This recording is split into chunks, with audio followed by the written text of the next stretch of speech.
श्रीमद् भगवद गीता अध्याय 5 कर्म संन्यास योग। अर्जुन ने कहा, हे कृष्ण, आप कभी कर्म संन्यास की और कभी कर्म योग की प्रशंसा करते हैं। दोनों में से निश्चित रूप से कौन सा श्रेष्ठ है, ये स्पष्ट कहिए। भगवान बोले, संन्यास और कर्म योग दोनों ही मोक्षदायक हैं, परंतु संन्यास की अपेक्षा कर्म योग श्रेष्ठ है। जो ना किसी से द्वेष करता है और ना किसी की आकांक्षा करता है, वही सच्चा सन्यासी है। हे महाबाहो, ऐसा व्यक्ति द्वंद्वों से मुक्त होकर सहज ही बंधन से छूट जाता है। अज्ञानी लोग ज्ञान योग और कर्म योग को भिन्न मानते हैं, परंतु ज्ञानी नहीं, क्योंकि कोई भी एक मार्ग अपनाकर दोनों का ही फल पाता है।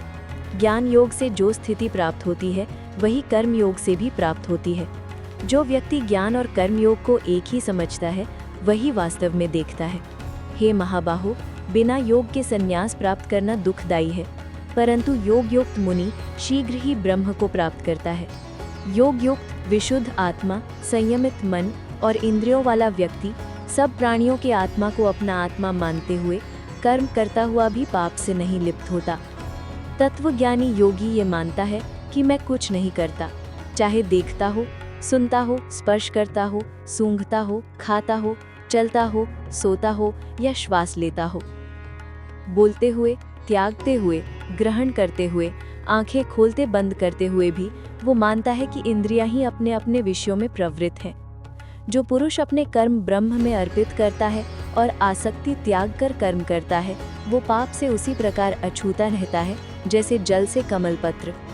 योगी जन शरीर, मन, बुद्धि और इंद्रियों द्वारा केवल आत्मशुद्धि के लिए आसक्ति त्याग कर कर्म करते हैं। योग युक्त पुरुष कर्म फल त्याग कर निश्चल शांति को प्राप्त करता है, जबकि अयोगी कामना से प्रेरित होकर फल में आसक्त होने से बन जाता है। इंद्रियों को वश में करने वाला ज्ञानी मन से सब कर्मों का संन्यास करके नव द्वारों वाले नगर रूपी शरीर में सुखपूर्वक रहता है, ना स्वयं कुछ करता है, ना कराता है। ईश्वर ना तो किसी का कर्तापन रचते हैं, ना कर्म और ना कर्म फल का संयोग। ये सब तो स्वभाव से ही होता है। परमात्मा ना किसी के पाप को ग्रहण करता है, ना पुण्य को, किंतु ज्ञान अज्ञान से आच्छादित रहता है। इसी कारण जीव मोह में बढ़ते हैं। जिनका अज्ञान ज्ञान द्वारा नष्ट हो गया है, उनके लिए वो ज्ञान सूर्य की भांति परम सत्य को प्रकाशित करता है। जिनकी बुद्धि आत्मा निष्ठा और शरण ब्रह्म में है, ऐसे ज्ञान से पाप रहित लोग फिर जन्म मरण में नहीं पड़ते।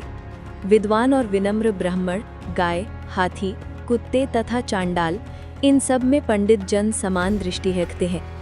जिनका मन समता में स्थित है, उनके द्वारा यही संसार पर विजय पाली जाती है, क्योंकि ब्रह्म निर्दोष और सम है, अतः वे ब्रह्म में ही स्थित रहते हैं।